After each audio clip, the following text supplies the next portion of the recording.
नमस्कार। अपने कार्यक्रम की हम शुरुआत करते हैं। एसएस लोकल लाइव ई मंथन कार्यक्रम में आप सभी का स्वागत है। इसी के साथ मैं अपने व्यूअर्स को कहना चाहूंगी कि केंद्र सरकार ने बुधवार को यानी कि 30 जुलाई को नई शिक्षा नीति 2020 को मंजूरी दे दी थी, जिसमें स्कूली शिक्षा से लेकर उच्च शिक्षा तक बड़े बड़े बदलाव किए गए थे।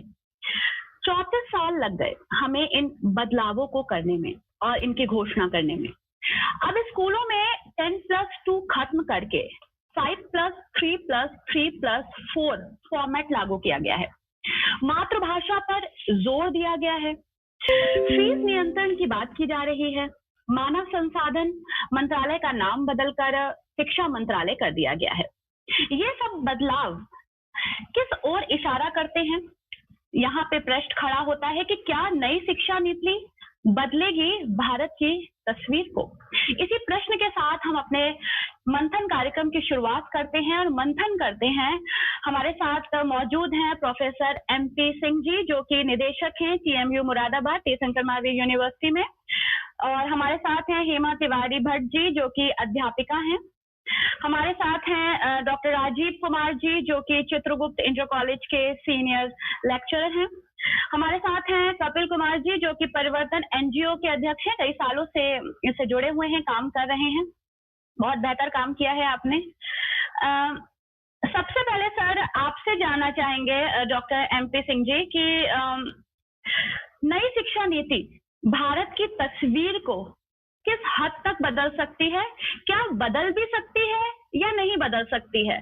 सिर्फ हम इसको एक हेडिंग देने की बात कर रहे हैं कि हाँ, तस्वीर बदलेगी, कहीं कल्पनाएं तो नहीं है? नमस्कार सबको। और सबसे पहले आपको ज्योति शर्मा जी और आपकी टीम को बहुत बहुत मुबारक कि आप लोग हर रविवार को इस तरीके का एक मंथन कार्यक्रम आप रखते हैं, उसके लिए।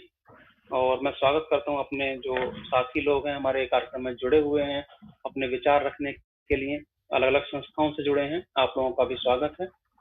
मैडम ज्योति शर्मा जी, देखिए हमारे देश में शिक्षा ये तीसरी राष्ट्रीय शिक्षा नीति है जो आई है। सबसे पहले 1968 में पहली शिक्षा नीति आई थी, उसके बाद 1986 में, 1992 में 86 वाली शिक्षा नीति में कुछ परिवर्तन किए गए थे, और 34 साल के बाद, अगर 1986 की अगर हम बात करें तो 34 साल के बाद नई शिक्षा नीति का ड्राफ्ट प्रपोजल हमारे सामने है, जिसको अभी कैबिनेट ने मंजूरी दी है। उसके बाद वो जो भी संवैधानिक प्रक्रिया है उसके तहत वो गुजरेगा।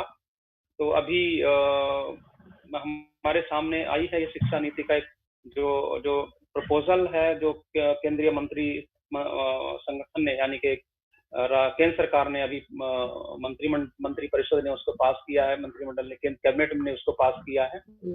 तो पहले सिस्टम में अगर हम बात करें तो निश्चित तौर पे ये एक आम प्रचलित कहावत है, सब लोग जानते हैं कि अगर किसी देश में कुछ परिवर्तन लाना हो, किसी समाज में कोई परिवर्तन लाना हो, या वहाँ की सोसाइटी में कोई परिवर्तन लाना हो, तो वहाँ की शिक्षा सबसे बड़ा रोल निभाती है। अगर किसी में परिवर्तन की लहर लानी है तो फिर भी शिक्षा का ही रोल सबसे ज्यादा हो जाता है। तो ये बात बिल्कुल सच है कि किसी देश को बदलना हो, किसी देश के संस्थानों को बदलना हो, और वहाँ की विचारों को बदलना हो, तो वहाँ की शिक्षा नीति सबसे ज्यादा बड़ा रोल निभाती है। बिल्कुल सच बात है ये। और इसी तरह 34 सालों के बाद ये शिक्षा नीति हमारे सामने आज केंद्र सरकार ने प्रस्तुत की है। तो अभी तक जो हम सिस्टम देखते थे वो है हमारा 10+2 सिस्टम में हम काम करते थे। यानी कि अगर हम बात करें तो कक्षा 1 से लेके कक्षा 10 तक का एक सिस्टम था, जहाँ पे सभी बच्चे एक कॉमन पढ़ाई करते थे, और 11th और 12th में आके स्ट्रीम्स में परिवर्तन हो जाता था। मेनली 3 स्ट्रीम्स में हम काम करते थे। हालांकि और भी स्ट्रीम्स हैं, बट जो मुख्य धारा की 3 स्ट्रीम हमारे सामने देखने को मिलती थी या मिलती हैं बेसिकली, वो है साइंस स्ट्रीम, कॉमर्स स्ट्रीम और ह्यूमैनिटीज, या जिसको हम आर्ट्स के नाम से जानते हैं। अब कितना परिवर्तन आएगा, कितना नहीं आएगा, ये तो समय बताएगा। बट हाँ, कुछ प्रपोजल्स जो इसमें आए हैं या जो नीतियां इसमें निर्धारित की गई हैं वो बिल्कुल सराहनीय हैं। और कहीं कहीं पर उनको देखने को लग रहा है कि हाँ, अगर ये ठीक से इम्प्लीमेंट हुई और जैसा कि लगता है सभी सरकारों की नीयत से कि निश्चित तौर पे शिक्षा में एक बड़े परिवर्तन के दौर से हम गुजर रहे हैं और गुजरेंगे अगले कुछ सालों में। तो जो नया सिस्टम आया है, जैसा आपने अभी ज्योति शर्मा जी बताया कि 5+3+3+4 का सिस्टम जो अभी प्रपोज किया गया है केंद्र सरकार की तरफ से, उस सभी से पहले मैं एक चीज अपने सभी दर्शकों से कहना चाहूंगा, क्योंकि शिक्षा एक ऐसा विषय है जो केंद्र सरकार और राज्य सरकार दोनों के अंतर्गत आता है। तो जो भी नीतियां केंद्र सरकार शिक्षा के मामले में बनाती है वो सजेस्टिव होती हैं, यानी कि केंद्र सरकार सजेशन दे सकती है। राज्य सरकार निश्चित तौर पे आजकल, अभी तक ऐसा कभी नहीं हुआ हमारे देश में कि केंद्र सरकार ने शिक्षा की नीति को लेकर कोई सजेशन दिया और राज्य सरकारों ने उसको ना माना हो। तो भाई केंद्र शिक्षा के मामले पर आकर केंद्र सरकार और राज्य सरकारें एक मत होती हैं, ऐसा अभी तक देखने में मिलता है। तो निश्चित तौर पे इस ड्राफ्ट के ऊपर, इस प्रपोजल के ऊपर भी केंद्र सरकार और राज्य सरकार एक मत होंगे सभी लोग, और इसमें एक बदलाव की लहर देखने को मिलेगी। तो अभी तक तो ड्राफ्ट को ड्राफ्ट तो नहीं कहना चाहिए क्योंकि कैबिनेट ने इसको पास कर दिया है। तो इसको पढ़ने से अभी लगता है कि निश्चित तौर पे कुछ बदलाव आने की, कुछ नहीं बल्कि बहुत बड़े बदलाव आने की तरफ इशारा हमको लग रहा है। जी जी बिल्कुल, आपने बहुत सकारात्मक जवाब दिया है सर।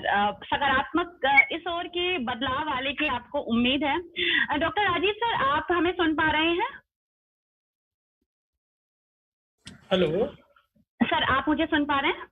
हाँ, मैं सुन पा रहा हूँ। सर, आप हमको दिख नहीं रहे हैं, आपके शायद वीडियो ऑफ है, प्लीज उसको ऑन कर लीजिए। जी नमस्कार। जी सर, सर आपसे जानना चाहूंगी कि नई शिक्षा नीति में 5+3+3+4 का जो फॉर्मूला दिया गया है, जो फॉर्मेट दिया गया है, वो आपको कितना सफल होता दिख रहा है? इसमें अगर इसका हम एनालिसिस करें तो जो पहले 5 साल हैं, पहले 5 वर्ष हैं शिक्षा के, वो एक बुनियादी शिक्षा, जिसको उन्होंने नाम दिया है बुनियादी शिक्षा, तो बच्चे की जो बुनियाद खड़ी हो उसको लेकर उन्होंने किया है। और उसमें जो बर्डन है बच्चे के ऊपर वो ज्यादा नहीं डाला गया। तो उसमें खेल खेल में उस बच्चे को शिक्षा दी जाए, उसको सिखाया जाए, एक ऐसी कल्पना इस शिक्षा नीति में की गई है। और एक्टिविटीज जिसको लेकर आजकल विद्यालयों के अंदर बहुत ज्यादा प्रोत्साहन पहले से ही रह रहा है, तो एक्टिविटीज को बढ़ावा देने का काम। तो शुरू के जो 5 साल है, क्योंकि अभी बच्चा पूरी तरह तैयार नहीं होता, बच्चे का जो अभी दिमाग है वो भी तैयार नहीं होता, तो उस हिसाब से 5 वर्ष पहले। अब जो 3 वर्ष की जो अवस्था है उससे अगली, जिसको प्राथमिक अवस्था कहा गया, उसमें थोड़ी सी पाठ्य पुस्तक, जो औपचारिक शिक्षा का हमारा हिस्सा है, वो पाठ्य पुस्तकों के साथ उसको कुछ विषयों की जानकारी देना। इसके बाद 3 वर्षों का जो माध्यमिक अवस्था है, उसमें पूरी तरह गणित, ड्राइंग्स, कला, मानविकी के जो विषय, सामाजिक विषय, इन विषयों की जानकारी देना, क्योंकि बच्चे का जो दिमाग है वो धीरे धीरे विकसित हो रहा है। तो इसलिए वो अपने वातावरण को, अपने आसपास सामाजिक परिवेश को समझे, तो ये उसको प्रदान किया गया है इस शिक्षा नीति में। और इसके बाद जो अगले 4 वर्ष बचते हैं, जिसको उच्च अवस्था के रूप में हम लोग परिभाषित करते हैं, उसके अंतर्गत बच्चों को विषयों के साथ साथ, और एक जो नया कंसेप्ट इन्होंने लाया है, व्यावसायिक शिक्षा, क्योंकि अभी तक व्यावसायिक शिक्षा अगर पढ़ाई भी जा रही थी विद्यालयों के अंदर, तो कक्षा 11-12 में पढ़ाई जा रही थी। तो अब जो चेंजेस लाने का प्रावधान है, उसमें कक्षा 9 से वो व्यावसायिक शिक्षा देने का प्रयास सरकारें करेंगी हमारी, ऐसा इस नई शिक्षा नीति में है। तो मुझे लगता है कि कुल मिलाकर अगर ये जो फार्मूला है 5+3+3+4 का, तो ये बच्चे के बिल्कुल मानसिक स्तर को ध्यान में रखते हुए और आज की आवश्यकताओं को ध्यान में रखते हुए ये बड़ा अच्छा एक विकल्प सरकार ने चुना है इस नई शिक्षा नीति के माध्यम से। और निश्चित रूप से अगर इसको हम लोग इम्प्लीमेंट कर पाए, इसको हम लोग जो है उतार पाए जमीन तक, तो इसके बड़े अच्छे परिणाम हमको देखने को।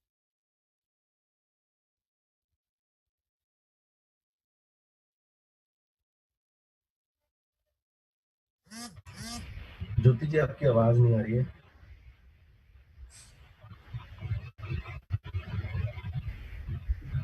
हेलो ज्योति मैम, आपकी आवाज नहीं आ रही। ज्योति मैम, आप एक बार अनम्यूट कर लीजिए। Okay, sorry. जी जी। मैं ये जानना चाह रही हूँ हेमा मैम कि बच्चों के शारीरिक और मानसिक विकास में ये नई शिक्षा नीति कितना सफल होती आपको दिख रही है? क्या जो बात कही जा रही है, आप टीचर हैं, आप बच्चों को पढ़ाती हैं, आप जानती हैं कि प्ले से बच्चा शुरू होता है, उसका शारीरिक और मानसिक विकास निश्चित रूप से परिवार से शुरू होता है।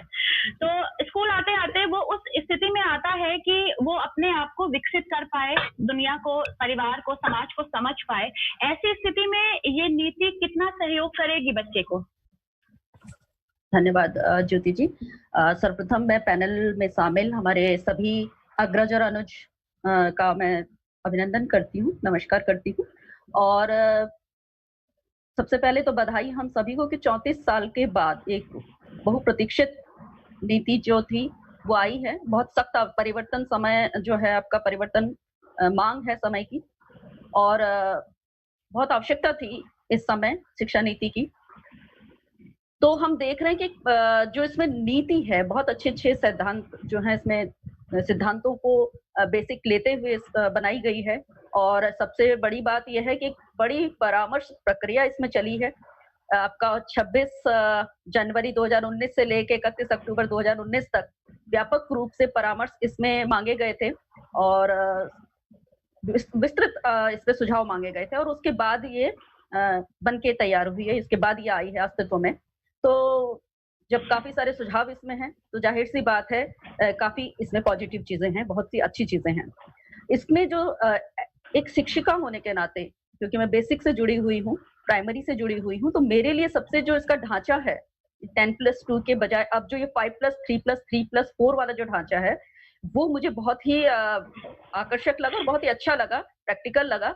क्योंकि जब हम जैसे हम बेसिक में हैं तो हमारी जो समस्या आती है कि हमारे पास जो बच्चा आता है 6 वर्ष का कक्षा 1 में, तो वो उसको स्कूल में कैसे बैठना है, उठना है, या वो एक झिझक उसके अंदर होती है।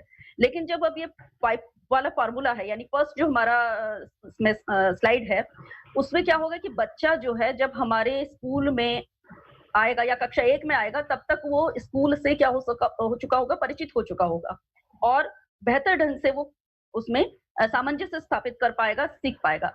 अब इसमें जो आपने बताई खेल वाली गतिविधि आधारित शिक्षण, इसमें सबसे महत्वपूर्ण चीज है कि पाठ्यक्रम का बोझ कम किया जाएगा और गतिविधि आधारित शिक्षण को, खेल से आधारित क्रियाकलापों पर आधारित शिक्षण को जो है महत्व दिया गया है। यहाँ तक कि आकलन जो है, आकलन भी क्षमता पे आधारित होगा, रटन जो प्रक्रिया है उसको पीछे छोड़ दिया गया है। तो ये काफी अच्छी चीजें हैं। हमारा जो बच्चा है कक्षा, यानी जो पहला स्लैब है 5 वर्ष का, देखिए किसी भी मनुष्य के जीवन के जो प्राथमिक वर्ष होते हैं वो सीखने की बुनियाद होते हैं। अगर हम ये जो बुनियाद है हमारी 5 साल की, अगर यहाँ पे हम मनोवैज्ञानिक जो तरीके से भी गतिविधि आधारित शिक्षण अगर हम करेंगे तो जाहिर सी बात है कि जो उसका भविष्य होगा, भविष्य की जो नींव है वो बहुत मजबूत होगी। तो गतिविधि आधारित शिक्षण, खेल पे आधारित शिक्षण, क्रियाकलापों पे आधारित शिक्षण जो है वो जाहिर सी बात है कि बहुत ही उपयोगी हमारे बच्चों के लिए होगा और एक अच्छी नींव तैयार होगी, अच्छा भविष्य तैयार होगा। बिल्कुल बिल्कुल मैम। कपिल, आपके पास आते हैं। आप तो पिछले कई सालों से जो गरीब बच्चे हैं उनकी शिक्षा को लेकर काम करते चले आ रहे हैं। राइट टू एजुकेशन पे आपने काम किया है बच्चों को लेकर। ऐसे में आपसे पूछना चाहेंगे कि जो नई शिक्षा नीति है वो उन बच्चों को कितनी राहत दे रही है, या राइट टू एजुकेशन की बात की जाए तो उन बच्चों तक एजुकेशन पहुंचाने में ये कितनी आपको समर्थ नजर आती है? आप म्यूट हैं कपिल जी, आप म्यूट हैं जी। सभी को मेरा नमस्कार। नई शिक्षा नीति की बात करें तो 34 साल के बाद में आई है। इसमें एक विशेष व्यक्ति का अगर मैं यहाँ पर योगदान हम अगर बताना चाहें तो वो है हमारे TSR सुब्रमण्यम, और एक कस्तूरी रंगन कमेटी की जो रिपोर्ट थी, उन दोनों ही रिपोर्ट्स के बाद में ये शिक्षा नीति लागू करी गई है। 2014 में भारतीय जनता पार्टी के मैनिफेस्टो में ये चीज लिखी हुई थी और 2014 से 6 साल में इस नीति को यहाँ लागू कर देना, ये वाकई में तारीफ वाली बात है। शिक्षा नीति की अगर हम बात करें, क्योंकि मैं प्राइमरी एजुकेशन से जुड़ा हुआ हूँ, क्योंकि मैं 6 साल से 14 साल वाले जो बच्चे हैं, 6 to 14 ईयर्स ऑफ एज के जो ऐसे बच्चे हैं जो मलिन बस्तियों में रहते हैं, उनको एनरोल करने पर हम लोग का प्रोजेक्ट है पाठशाला, जहाँ हम बच्चों को पढ़ाते हैं 3 से 4 महीने, और इसके बाद में उन बच्चों को सरकारी स्कूलों में दाखिला करा देते हैं या फिर राइट टू एजुकेशन के थ्रू उनका दाखिला करा देते हैं। मैम, सबसे बड़ी समस्या जो है वो है 60 लाख चिल्ड्रन जो हमारे देश के हैं वो अनएनरोल्ड हैं। 60 लाख बच्चे आज भी अनएनरोल्ड हैं। 2 करोड़ बच्चे हमारे ऐसे हैं जो ड्रॉप आउट हैं, जो अभी स्कूल जाते थे कभी भी, जो पिछले कई सालों से शिक्षा से उनका कनेक्शन जो है वो कट हो चुका है। ये जो 2 करोड़ बच्चे हैं, इस शिक्षा नीति के तहत टारगेट में रखा गया है कि 2030 तक जो हमारे सस्टेनेबल डेवलपमेंट गोल, जो 4th हमारा सस्टेनेबल डेवलपमेंट गोल है, जो कहता है अर्ली चाइल्ड केयर एजुकेशन के बारे में, उसको अचीव करने के लिए ये शिक्षा नीति लागू करी गई है। सस्टेनेबल डेवलपमेंट गोल को लागू करने में ये शिक्षा नीति का बहुत बड़ा रोल रहेगा। 100% ग्रॉस एनरोलमेंट रेशो हमारा अचीव होगा प्री स्कूल्स में सेकेंडरी लेवल तक, ये भी 2030 तक हमने इसमें इंश्योर किया है। 2 करोड़ बच्चे जो ड्रॉप आउट हो चुके हैं, उन 2 करोड़ बच्चों को स्कूल्स में दोबारा एनरोल करने पर ये शिक्षा नीति बहुत कारगर सिद्ध हो सकती है। इसके साथ जो 2 बहुत अच्छी चीजें इस शिक्षा नीति से मैंने पॉइंट आउट करी है, जैसे अभी हमारे अग्रज सभी ने बताया है, इसमें कि 5+3+3+4 वाला जो सिस्टम है, वो एक बहुत अच्छा एक अप्रिशिएबल एक टास्क जो एफर्ट है जो गवर्नमेंट की तरफ से लिया गया है। इसके साथ एक जो अच्छी चीज है वो है इंक्लूसिव एजुकेशन। इंक्लूसिव एजुकेशन एक ऐसी चीज है जो शायद 2014 से पहले किसी ने सोचा नहीं हो, लेकिन जब प्रधानमंत्री मोदी जी ने जब विकलांग लोगों को विकलांग ना कह करके दिव्यांग कहना शुरू करा, तो कहीं ना कहीं बात उठी कि इन दिव्यांगों के लिए जो एजुकेशन सिस्टम है, जो हमारा इंफ्रास्ट्रक्चर है, वो कितना ज्यादा सस्टेनेबल है। हम कैसे उस दिव्यांग व्यक्ति को जो देख नहीं सकता, वो कैसे उस एजुकेशन को प्राप्त कर पाएगा। वो दिव्यांग व्यक्ति जो चल नहीं सकता, वो कैसे उस इंफ्रास्ट्रक्चर में स्कूल्स अटेंड कर पाएगा। उन सब चीजों को लेकर के भी इंक्लूसिव एजुकेशन का फोकस किया गया है। तो इसमें दिव्यांग लोगों के लिए एजुकेशन के लिए एक बहुत अच्छा पोर्टल तैयार किया जा रहा है, जिसमें ऑनलाइन सॉफ्टवेयर के थ्रू उनको एजुकेशन प्रोवाइड करी जाएगी। इसके साथ साथ जेंडर के लिए भी एक फंड प्रोवाइड करा जा रहा है, यानी कि महिला और आपकी जो ट्रांसजेंडर कम्युनिटी है, जो LGBT कम्युनिटी है, इन दोनों कम्युनिटी के लिए भी एक ऐसा विशेष फंड तैयार करा जा रहा है इसी शिक्षा नीति के अंतर्गत, जो एक जेंडर डिस्पैरिटी का जो एक गैप है कि हमारी जो महिलाएं हैं वो पुरुषों से 20% कम ही ज्यादा मतलब इसमें एजुकेशन में एनरोल्ड है। तो ये जो गैप है, ये जो डिस्पैरिटी है, इसको खत्म करने के लिए ये शिक्षा नीति बहुत कारगर सिद्ध हो सकती है। इसके साथ साथ अगर मैं बताऊं आपको, तो साइंटिफिक टेम्परामेंट को डेवलप करने के लिए भी जो 21वीं शताब्दी की जो शिक्षा है, जिसपे टेक्नोलॉजी पे बहुत ज्यादा फोकस किया जा रहा है, जिसमें टेक्नोलॉजी से लोगों को जोड़ा जा रहा है, उस पर बहुत विशेष ध्यान दिया जा रहा है। डिजिटल लाइब्रेरीज एक ऐसा कॉन्सेप्ट है जिनके थ्रू हम एक रिमोट एरिया में बैठे हुए, असम में या फिर आपके मेघालय में बैठे हुए, ट्राइबल एरियाज में बैठे हुए किसी व्यक्ति को, किसी बच्चों को अगर एजुकेशन लेनी है, तो वो डिजिटल लाइब्रेरी के थ्रू जो असीमित संभावनाएं हैं उन तक वो पहुंच सकता है।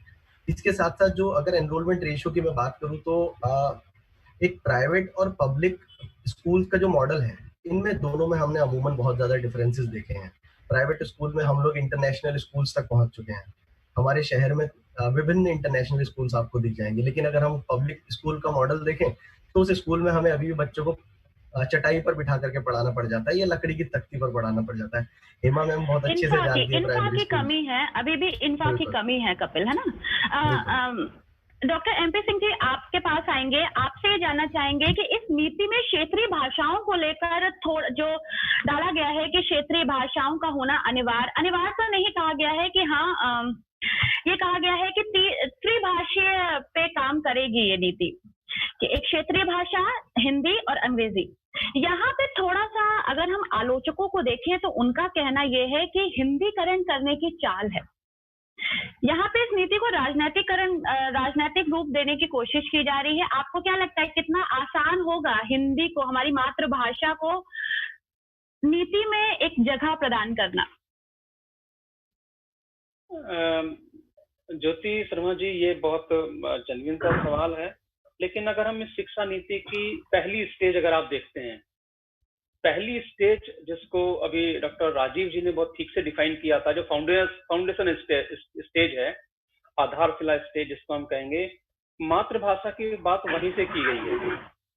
यानी कि उसमें ये सजेशन दिया गया है, सजेस्टिव है नेचर में, कि कक्षा 1 से यानी कि जो शुरुआती 5 साल हैं, बच्चे को उस रीजनल भाषा में जो भी उसकी मदर टंग है उसमें पढ़ाया जाना चाहिए।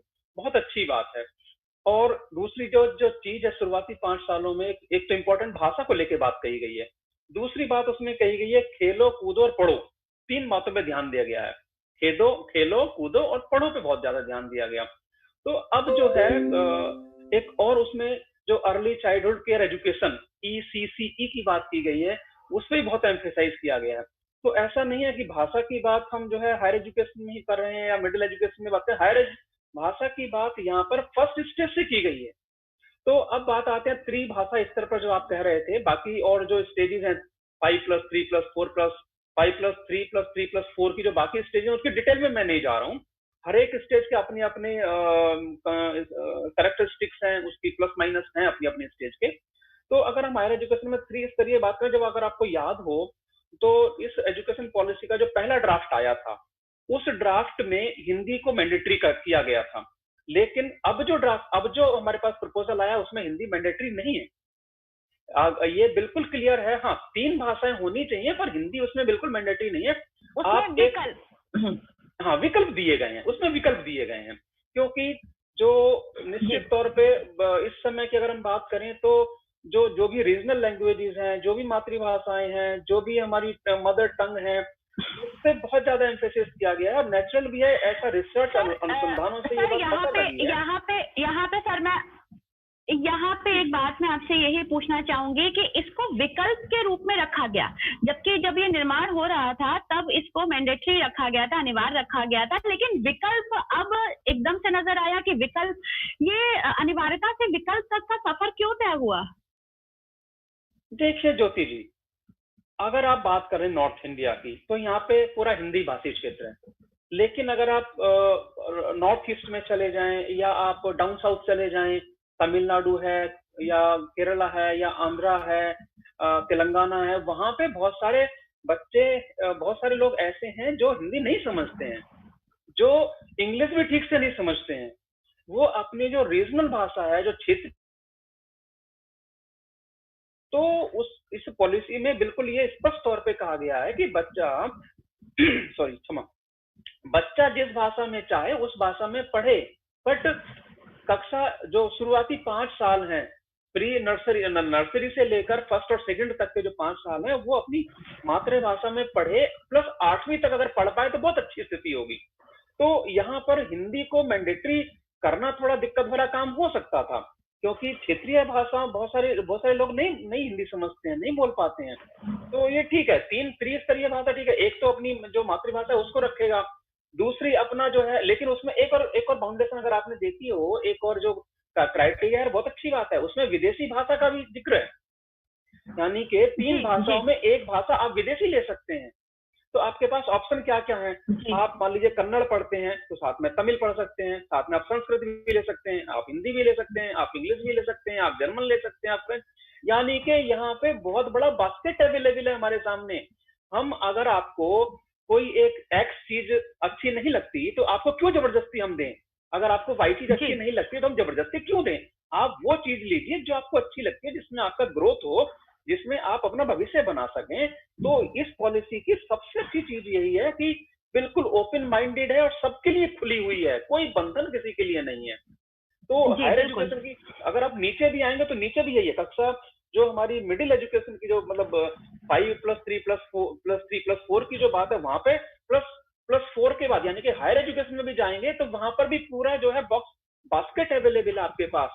जब आप चाहें एंट्री करें, जब आप चाहें एग्जिट करें, बहुत फ्लेक्सिबल है, बट हमें ध्यान देने की जरूरत है कि हमें इम्प्लीमेंटेशन पे ज्यादा ध्यान देना होगा इस पे। जी थैंक यू। जी बिल्कुल, हम इम्प्लीमेंटेशन पर भी आएंगे। डॉक्टर राजीव, आपके पास आते हैं हिंदी की आत्मा आप में बसती है, ऐसा कहते हैं लोग। आपको क्या लगता है, क्योंकि डॉक्टर MP सिंह ने कहा कि विकल्प रखना हिंदी को सही है उनके हिसाब से, आपको क्या लगता है, क्या हिंदी को अनिवार्यता की जरूरत नहीं थी आज के समय में?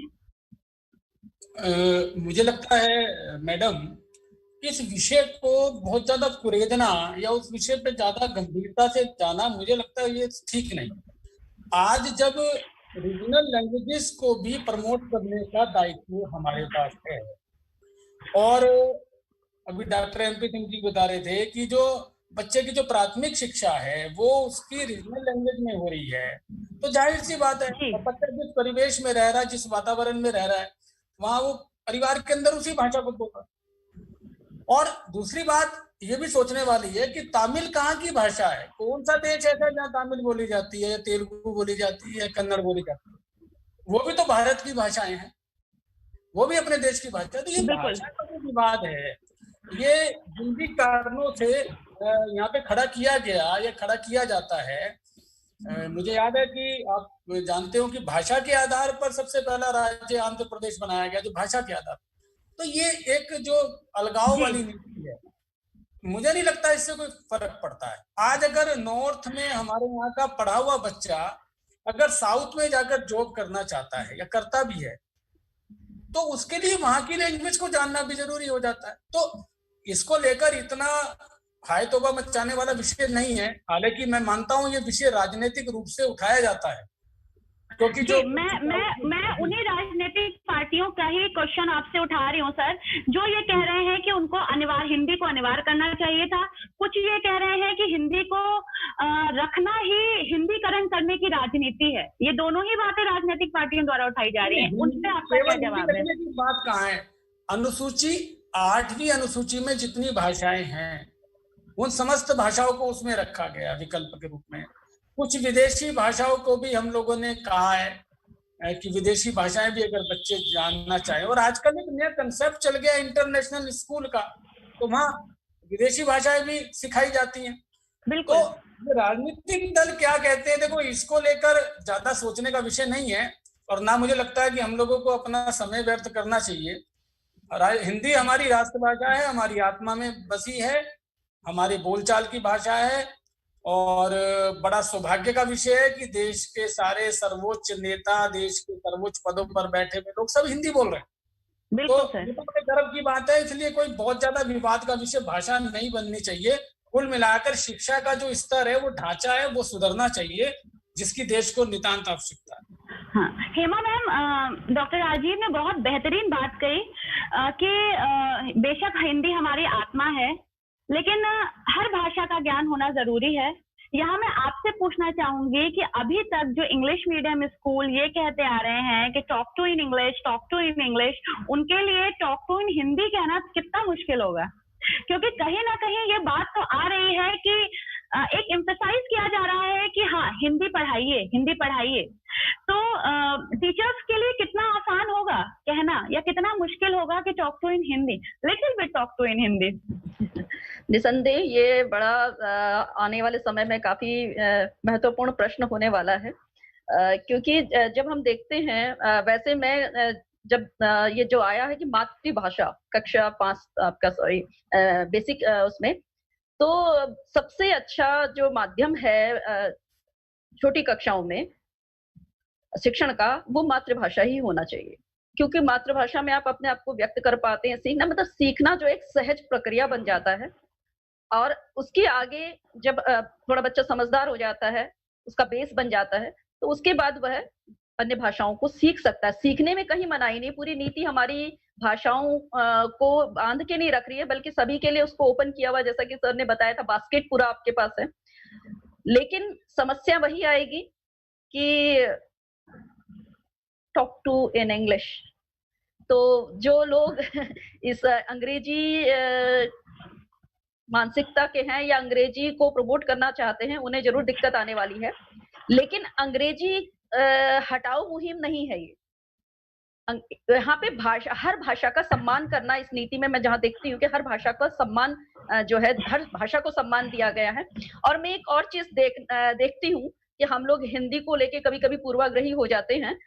मैं इस नीति में एक और अच्छी चीज देख रही हूँ कि जो सभी भाषाओं की जननी है संस्कृत, संस्कृत के लिए विशेष इस नीति में प्रमोशन की बात रखी गई है, विशेष बातें रखी गई हैं, वैदिक गणित इत्यादि को प्रमोट करने की बातें कही गई हैं। तो अगर संस्कृत को प्रमोशन की बात इस नीति में कही गई है तो कहीं ना कहीं भविष्य जो है बहुत सुखद मुझे नजर आ रहा है, क्योंकि हम सभी जानते हैं कि संस्कृत सबसे अधिक वैज्ञानिक और सबसे अधिक बढ़िया वाली भाषा और हमारे भारतीय भाषाओं की जननी है।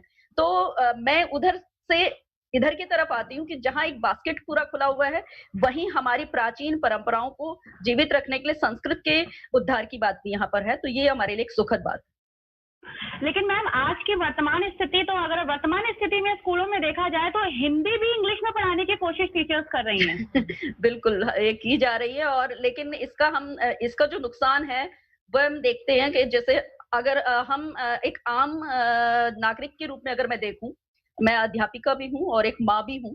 हमारे जो आम सभी बच्चों, जो हमारे बच्चे हैं, हमारे आसपास बच्चे या हमारे खुद के भी बच्चे हैं, हमारी प्राथमिकता रहती है कि हमारा बच्चा अंग्रेजी माध्यम विद्यालय में पढ़े। और ये अगर हम ना भी चाहते हो तो हमारे सोसाइटी या समाज की देखा देखी हम लोग ये होड़ लगी हुई है कि अंग्रेजी माध्यम में हमारा बच्चा जाए पढ़े। हम भेज तो देते हैं। मैं अपना एक अनुभव बता रही हूँ कि मेरा जो बच्चा है, बेटा है, वो जब उसको एक्सप्लेन करना होता है तो मम्मी मैं हिंदी में बता दूं, मुझे सारा याद है, मैं हिंदी में बता देता हूँ।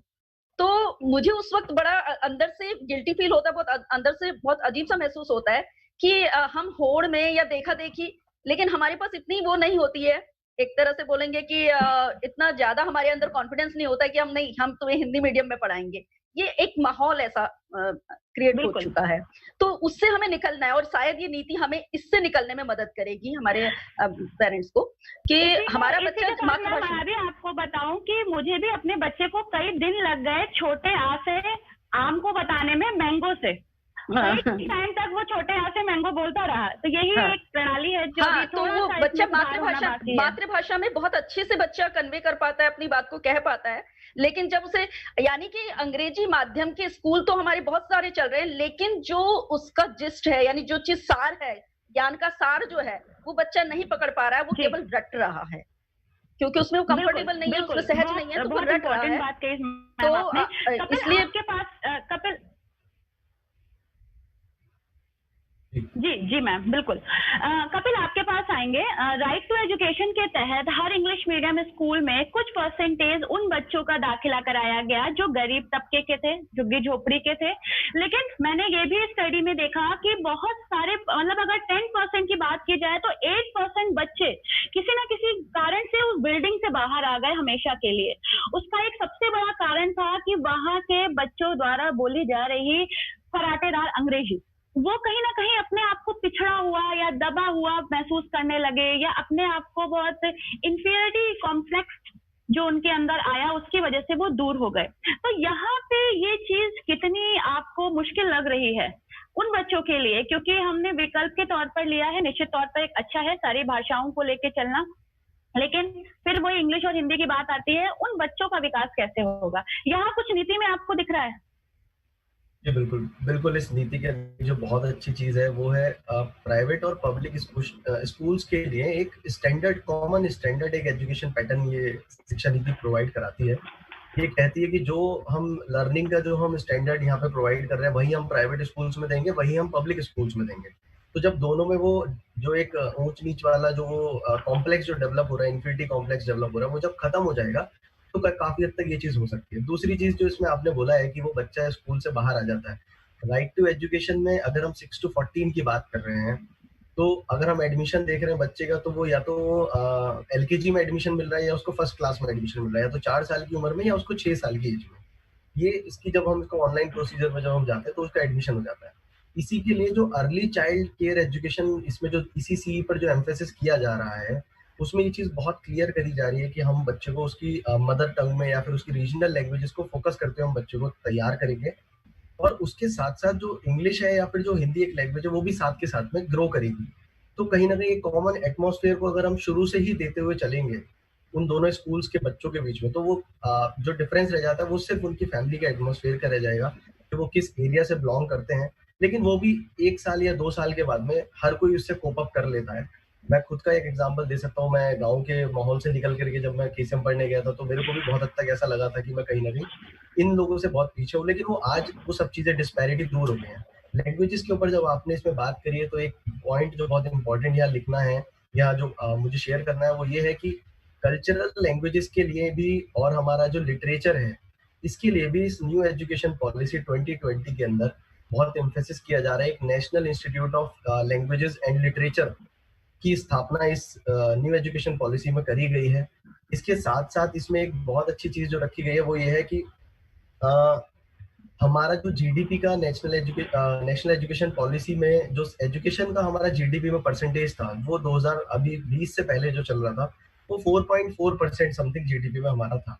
जबकि जो कस्तूरी रंगन जो रिपोर्ट थी जो आपकी कहती है, वो बहुत समय से ये कह रही है कि जीडीपी का रेशो आप बढ़ाइए, जो एजुकेशन में और हेल्थ केयर में बढ़ना चाहिए। तो ये हम लोग के लिए एक बहुत खुशी की बात है कि हमारे जो जीडीपी की परसेंटेज है वो 4.4 से 6% हो चुकी है। तो निश्चित ही हमारे इंफ्रास्ट्रक्चर में और जो हमारे एजुकेशन को जितनी तवज्जो मिलनी चाहिए आने वाले समय में, वो हमें इस शिक्षा नीति के द्वारा हमें बिल्कुल मिलेगी। और बिल्कुल। लैंग्वेजेस पे विशेष तौर पर जो हम लोग का योगदान जो ये शिक्षा नीति कर सकती है, वो एक इंक्लूसिव एनवायरनमेंट हमारे सभी स्कूल्स को प्रोवाइड कराने में बहुत ज्यादा मदद कर पाएगी। बहुत बहुत इम्पोर्टेंट बात कही है। डॉक्टर एमपी सिंह जी, आपके पास आएंगे, आपसे ये जानना चाहेंगे, निश्चित रूप से सरकार ने बहुत अच्छे से इस नीति को का निर्माण करा है, बहुत सारे सुधारों की बात करी है, जो और जहाँ तक मैंने पेरेंट्स से, टीचर्स से, निदेशकों से बात करी है, वो भी बहुत अधिक रूप से मुझे संतुष्ट नजर आ रहे हैं। लेकिन यहाँ गवर्नमेंट ने लागू कैसे किया जाएगा, सुधार कैसे किया जाएगा, इस पर चर्चा नहीं हुई है। सुधार होगा, इस पर चर्चा है, लेकिन कैसे आप उसका इम्प्लीमेंटेशन करेंगे, इस पर बात नहीं हुई है। तो क्या अभी खाका तैयार किया गया है मात्र, या अभी 2030 तक की लड़ाई लंबी है? आपको क्या लगता है? मैडम, अभी बहुत अर्ली स्टेज है इस बारे में कुछ कहना, और ये बहुत लंबा रास्ता है। और वैसे भी जो डॉक्यूमेंट में कहा गया है कि 2030 तक के कुछ टारगेट फिक्स किए गए हैं, कुछ 2040 तक के टारगेट फिक्स किए गए हैं। जो पिछली एजुकेशन पॉलिसी 1986 के में आई थी, यानी कि उसको आज तक इम्प्लीमेंट होते 20-25 साल किसी पॉलिसी को लग जाते हैं। तो अभी तो कुछ भी कहना इस बारे में संभव नहीं है। अगले 5-7 साल में इसका जो पाथ है, जो रास्ता है, जो उसका रोड मैप है, वो दिखना शुरू हो जाएगा। बट अभी 3-4 साल तो इन चीजों को पॉलिसी बनाने में ही लगेंगे। अभी क्लैरिटी में थोड़ा टाइम लगेगा। जी बिल्कुल। लेकिन सर एक चीज और है, अगर HRD का ही एक सर्वे हुआ था, उसमें निकल के आया था कि 16.88% लड़कियां 8वीं तक ही पढ़ पाती हैं, 8वीं के बाद स्कूल छोड़ देती हैं। जब सरकारी स्कूलों की मैं बात कर रही हूँ, उसका कारण कहीं ना कहीं ये है कि स्कूल कई किलोमीटर दूर होते हैं, 20-20 किलोमीटर दूर हैं, माँ बाप नहीं तैयार हैं बच्चों को इतना दूर भेजने के लिए, इसकी वजह से छोड़ देती हैं। माता पिता शादी कर देते हैं, छोटी उम्र में दिक्कतें बहुत ज्यादा बढ़ जाती हैं विवाह के बाद। ये स्थितियां, ये जो पूरा तंत्र है, इसको सुधारना कितना मुश्किल होगा, क्योंकि नए स्कूलों की चेन तैयार करनी पड़ेगी, पूरा इंफ्रा तैयार करना पड़ेगा, नए टीचर्स रखने पड़ेंगे, उनकी ट्रेनिंग करनी पड़ेगी। कितना मुश्किल और कितना आसान लग रहा है आपको?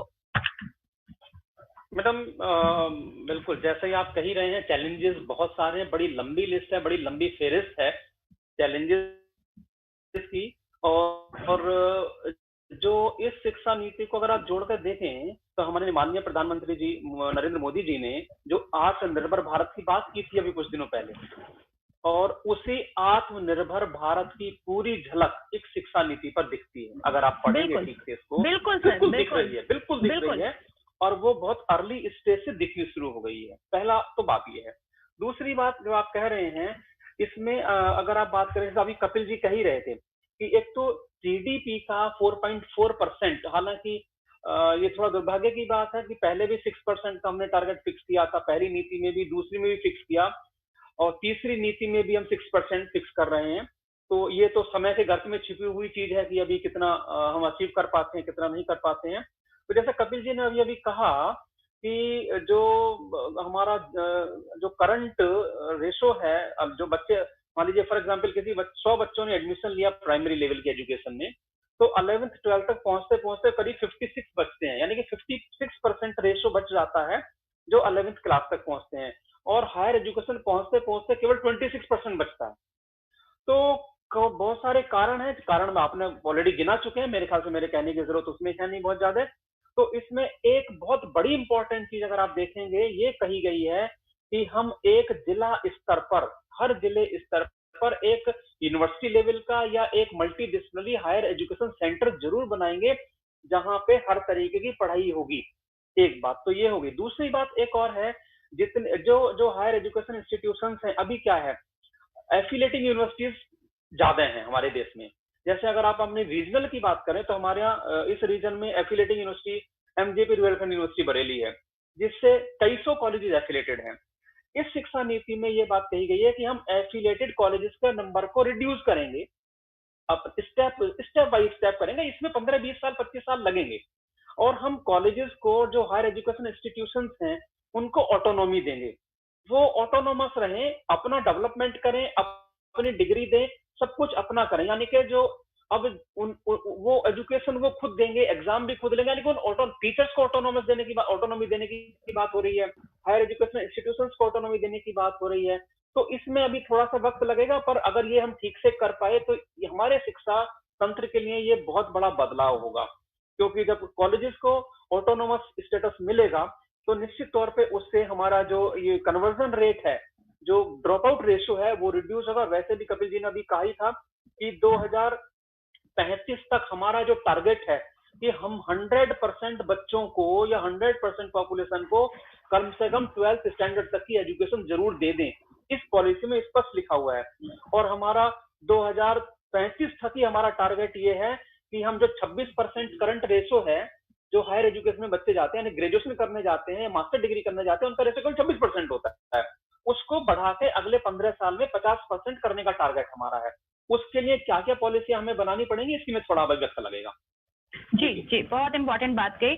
डॉक्टर राजीव, आपसे जानना चाहते हैं, जैसे अभी सर ने बताया और निश्चित रूप से सही भी है कि आत्मनिर्भर भारत की झलक इसमें दिख रही है, इसमें कोई दो राय नहीं है। वोकेशनल ट्रेनिंग अनिवार्य करना बेशक एक बेहतरीन निर्णय है। कितना आसान हो पाएगा ये, हर बच्चे को वोकेशनल ट्रेनिंग देना कितना आसान हो पाएगा क्षेत्रीय लेवल पर?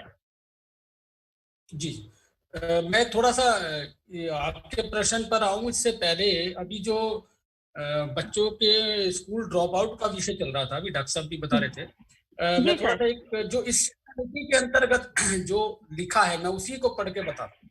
जो ग्रोस एनरोलमेंट रेशो है बच्चों की स्कूलों में जाने की रेशो, कक्षा 1 से 5 तक 95.1%, जी, यही रेशो कक्षा 6 से 8 में घट के हो जाती है 90.7, कक्षा 9-10 में ये रेशो घट के रह जाती है 79.3, और कक्षा 11-12 में पहुंचती है 51.3%।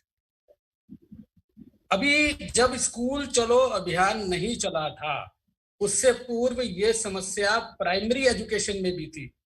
जी बिल्कुल, बच्चा स्कूल नहीं जाना चाहता था, लेकिन सरकार ने जब उसके लिए प्रयास किया तो आज वो रेशो 95.1% तक हो गई।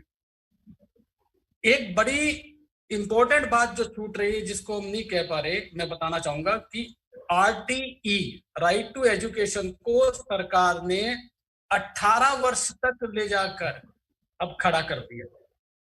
अभी तक RTE इंटरमीडिएट तक नहीं थी, अब राइट टू एजुकेशन का जो अधिकार है, जो इस नई शिक्षा नीति में प्रावधान है, वो कक्षा 12 तक। तो जहां तक ये एनरोलमेंट वाली समस्या है, तो ये निश्चित रूप से सुधरेगी, क्योंकि जब शिक्षा का अधिकार कक्षा 12 तक के बच्चों को दे दिया गया है, तो उसके लिए संसाधन जुटाना, शिक्षकों की व्यवस्था करना, ये सब सरकार को सोचना पड़ेगा। सरकार सोचेगी तो एक क्लियर एक तरह से पिक्चर इसमें है कि सरकार करने वाली है।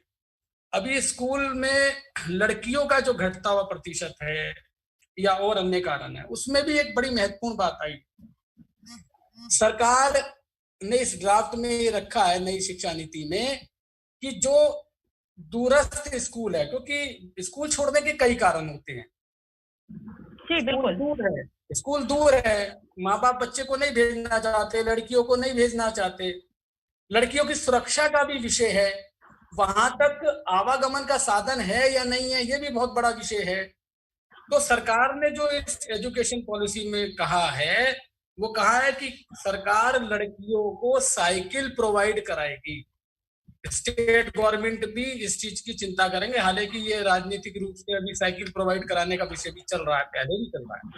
और स्कूलों तक पूरा इंफ्रास्ट्रक्चर तैयार होके पहुंचे, सड़क, परिवहन के साधन, इसकी चिंता भी सरकारें करेंगी। हालांकि मैं अभी विश्वास नहीं कर रहा कि ये सब कुछ संभव होगा, लेकिन एक जब शिक्षा पॉलिसी में बात कही गई है तो उम्मीद करनी चाहिए कि होगा। और अगर सरकार परिवहन नहीं प्रोवाइड करा पा रही तो बच्चों के खातों में यात्रा भत्ता, ट्रैवलिंग अलाउंसेस भी वो देगी, ताकि फिर पेरेंट्स उसकी व्यवस्था करें। ये थोड़ा सा, क्योंकि आरटीई को कक्षा 12 तक ले जाना ये बहुत बड़ा एक डेवलपमेंट का विषय है, इसकी चर्चा छूट रही थी, इसलिए मैंने आपको। जी बिल्कुल। अब जो व्यावसायिक शिक्षा की बात हुई, आत्मनिर्भर भारत की बात हुई, तो निश्चित रूप से भारत आत्मनिर्भर होना चाहिए। अब जब मैं तो एक स्वदेशी संकल्प में भी काम करता हूं, तो मुझे लगता है कि देश क्यों नहीं आत्मनिर्भर हो? क्या शिक्षा उसका माध्यम ना बने? आज जिस सपने को गांधी जी ने स्वतंत्रता के समय देखा था कि ग्राम आधारित अर्थव्यवस्था, आज सरकारों ने उसकी उपेक्षा की लगातार, जिसका परिणाम ये निकल के आया कि हमारे गांव जो बहुत बड़ा केंद्र होते थे आर्थिक गतिविधियों का, वो गतिविधियां वहां से खत्म हो गई। गांव का बच्चा शहरों में आना शुरू हुआ, पलायन शुरू हुआ, और उसके बाद शहर के अंदर भी उसको रोजगार नहीं मिल रहा। तो इसकी चिंता करना सरकार का ये परम कर्तव्य है। और सरकार ने अगर इसमें व्यावसायिक शिक्षा को लाने की बात कही है, कक्षा 9 से 12 तक जो व्यावसायिक शिक्षा प्रदान करने की बात है, वो निश्चित रूप से बहुत बढ़िया विषय है, क्योंकि बच्चे की जो सीखने की शक्ति है, मानसिक स्तर है, वो इस अवस्था में ज्यादा रहता है। इसलिए अगर स्कूलों से ही उनको ये चीजें प्रोवाइड कराई जाएंगी तो एक उनका बेस तैयार होगा। मैं ये नहीं कह रहा हूं कि इंजीनियर तैयार हो जाएंगे बच्चे कक्षा 12 तक पढ़ के या, परंतु ये देश का दुर्भाग्य है कि आज बीटेक किया हुआ छात्र अगर अपनी मोटरसाइकिल भी खराब हो जाती है तो वो उसे खोल के चेक करने के लिए भी मतलब सक्षम नहीं है, उसके लिए वो भागता है मिस्त्री के पास। यानी बीटेक किया हुआ छात्र, यानी वो शिक्षा कैसी है जो शिक्षा काम नहीं आ पा रही हमारे। तो आत्मनिर्भर भारत का जो एक प्रधानमंत्री जी का सपना है, उसको लेके शिक्षा को तो चेंज करना ही पड़ेगा व्यावसायिक शिक्षा में। और मैं आपको बताऊं, कक्षा 8 तक भी इस नई शिक्षा नीति के अंतर्गत ये प्रावधान किया है कि बच्चों को जो ग्रामीण परिवेश में चलने वाले छोटे छोटे काम हैं, जैसे कुम्हार का काम है, जैसे लोहार का काम है, तो उसके बारे में बेसिक ट्रेनिंग वहां भी दी जाएगी। तो एक बेस तैयार करने की बात है। बच्चे के अंदर ये भावना हो कि मैं स्वावलंबी बन सकता हूं, तो ये काम शिक्षकों को ही करना पड़ेगा।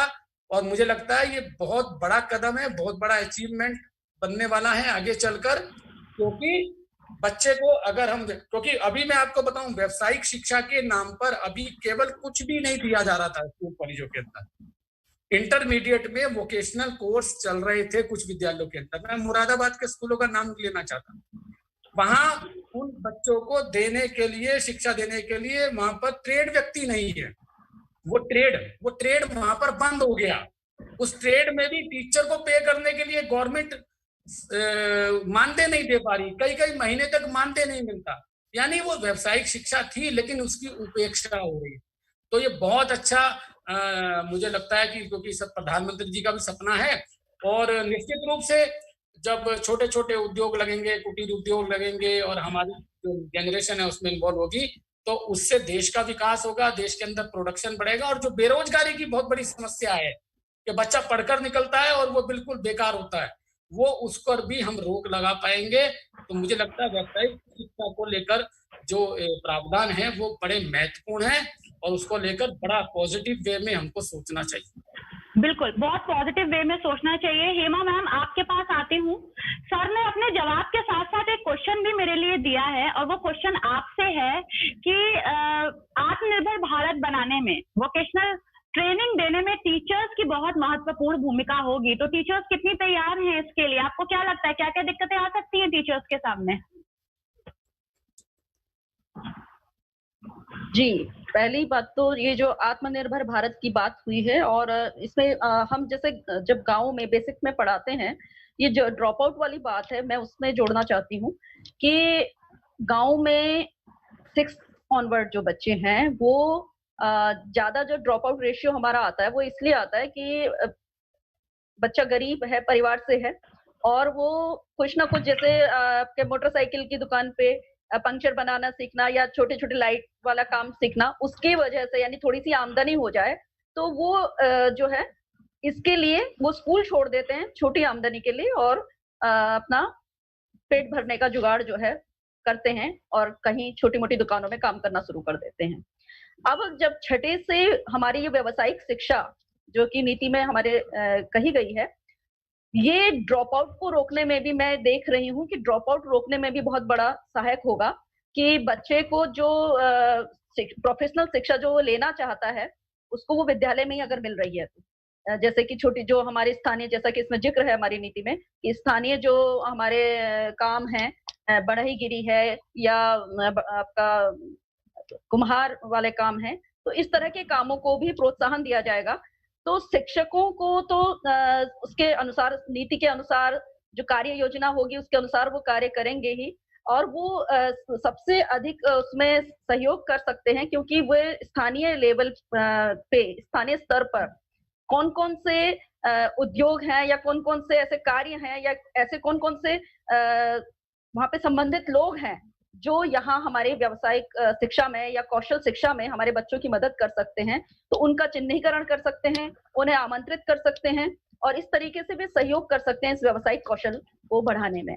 तो शिक्षकों का एक बड़ा रोल होने जा रहा है और मैं इसको पॉजिटिवली इसलिए देखती हूँ, जैसा मैंने बताया कि हमारा जो ड्रॉप आउट है, ग्रामीण क्षेत्रों में ड्रॉप आउट को रोकने में भी यह व्यावसायिक शिक्षा का जो कंसेप्ट है, वो बहुत सहयोग करेगा, बहुत ही लाभदायक रहेगा। बिल्कुल।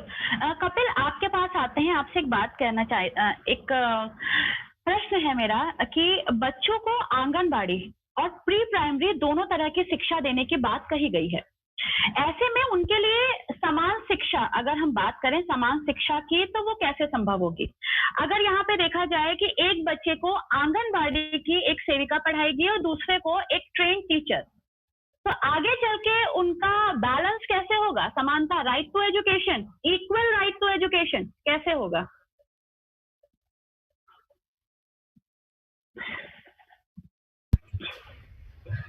जी, ये निश्चित मेरे मन में भी एक प्रश्न था कि एक बच्चा जो प्री स्कूल ले रहा है या फिर प्ले स्कूल्स में वो एनरोल्ड है, उसको वहाँ पे ट्रेन्ड स्टाफ मिल रहा है और एक हमारी आंगनबाड़ी सेविका जो है उनके लिए ये चीज़ आ रही है।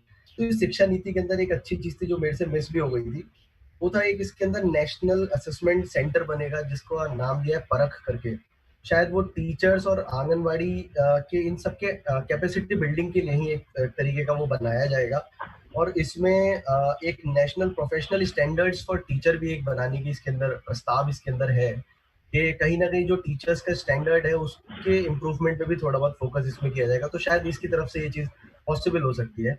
इसके साथ जो मुझे 2 पॉइंट इसमें बहुत क्विकली मैं रखना चाहता हूँ, वो है आपने पीछे एक बात कही थी कि जो महिलाएं हैं, जो लड़कियां हैं, वो बालिकाएं जो है वो स्कूल जाने में कहीं ना कहीं असमर्थ है, तो उनके लिए क्या एक और योजना है।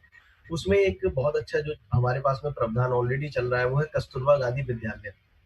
तो कस्तूरबा गांधी बालिका विद्यालय जो चल रहे हैं, इस शिक्षा नीति के अंतर्गत उन विद्यालयों को 12th तक कर दिया गया है। 12th तक जब कोई बालिका उसमें एडमिशन लेगी तो वो 12वीं तक की शिक्षा रेजिडेंशियल फैसिलिटी के साथ में, यानी वहीं रह करके वहीं एजुकेशन लेकर के वो वहां से अपनी सेकेंडरी एजुकेशन कंप्लीट करके निकलेगी। एक और चीज इसमें ऐड करना चाहता हूँ, वो है बोर्ड एग्जाम से रिलेटेड। बोर्ड एग्जाम्स का जो पैटर्न हमारा चलता आ रहा था, वो चलता आ रहा था कि आपको ग्रेडिंग सिस्टम पे नहीं, आपको परसेंटेज पे फोकस करना है। हम रिटर्न विद्या पे बहुत ज्यादा फोकस कर रहे थे, जैसे कि हेमा मैम ने ही बोला था। अब जो इसमें बोर्ड पैटर्न में जो चेंज किया है वो किया है इन्होंने, नॉलेज बेस्ड एप्लीकेशन आपकी चाहिए। उन्हें चाहिए कि आपने जो ज्ञान लिया है उसको आप कहाँ पर अप्लाई कर रहे हैं, उसके बेसिस पर बोर्ड का जो पैटर्न है वो सेट किया जाएगा। तो निश्चित इससे भी हमको एक बहुत बड़ी सहायता मिलने वाली है। एक अच्छी चीज इस पूरी शिक्षा नीति के अंदर है वो है गिफ्टेड चिल्ड्रन के लिए एजुकेशन देना।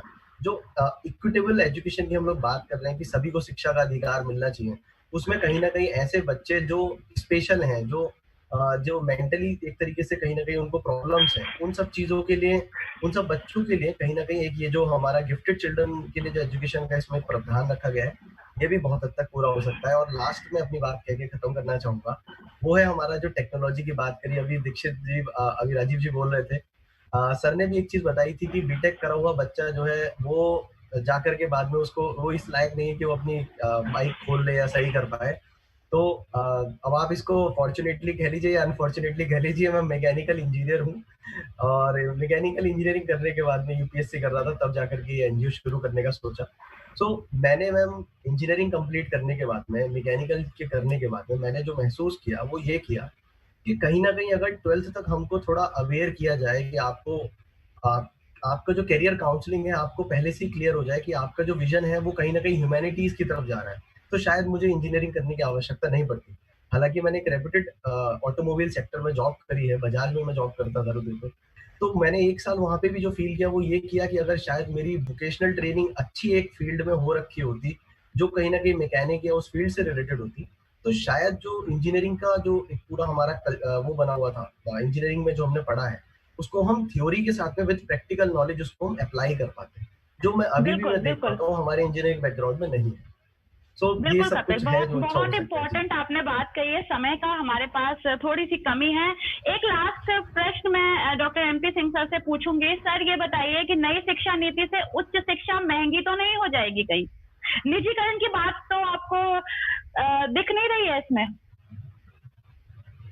मैडम देखिए, महंगी अभी कुछ कह नहीं सकते इस बारे में, लेकिन 2-3 बातें मैं हायर एजुकेशन के बारे में जरूर रखना चाहूंगा और शायद वो उसी तरफ इंडिकेट करेंगे जिस तरफ आप सवाल पूछ रहे हैं। मल्टीपल एंट्री और मल्टीपल एग्जिट, ये बहुत बड़ा चेंज है हायर एजुकेशन में। मतलब अभी क्या सिस्टम है हमारे पास, ग्रेजुएशन 3 साल का होता है, कुछ प्रोफेशनल डिग्री 4 साल के भी होते हैं।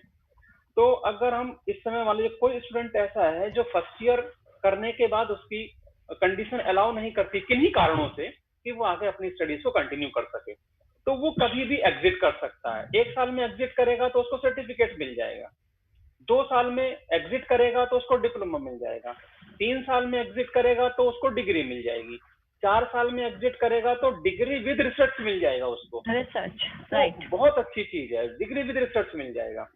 एक तो ये बहुत बहुत इंपॉर्टेंट चीज है। और उसके बाद ABC, academic bank for credits, ABC जो है ये बहुत बड़ा कॉन्सेप्ट है।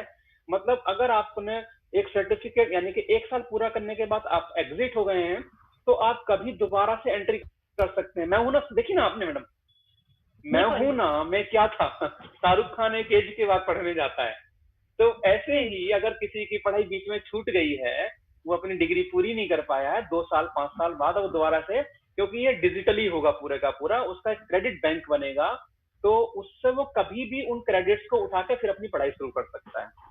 अब तो दूसरी बात, हाँ, तो इससे जो है निश्चित तौर पे महंगी की बात तो नहीं कह सकते। हाँ, महंगी इन द सेंस आप ऐसे कह सकते हो, इंडिकेशन है, अभी इस बारे में कुछ भी फाइनल कंक्लूजन निकालना बहुत मुश्किल काम है, क्योंकि बाहरी मतलब विदेशी यूनिवर्सिटियां भारत में एंट्री करेंगी जी। तो विदेशी यूनिवर्सिटियां भारत में एंट्री करेंगी।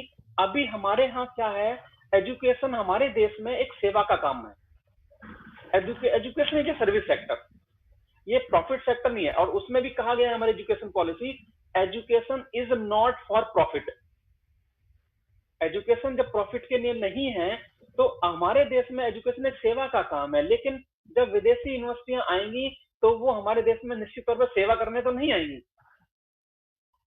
वो निश्चित तौर पर कुछ ना कुछ फाइनेंशियल्स इन्वॉल्व होंगे। निश्चित। आपके इस चेहरे की भाव भंगिमा से मुझे अपना आंसर मिल गया कि कुछ महंगी शायद हो सकती है सर, क्योंकि हमने अपॉर्चुनिटीज के दरवाजे खोले हैं बच्चों के लिए। जो माता पिता सक्षम है निश्चित रूप से पढ़ाएंगे, और सरकार भी सक्षम है अपने बच्चों को पढ़ाने के लिए।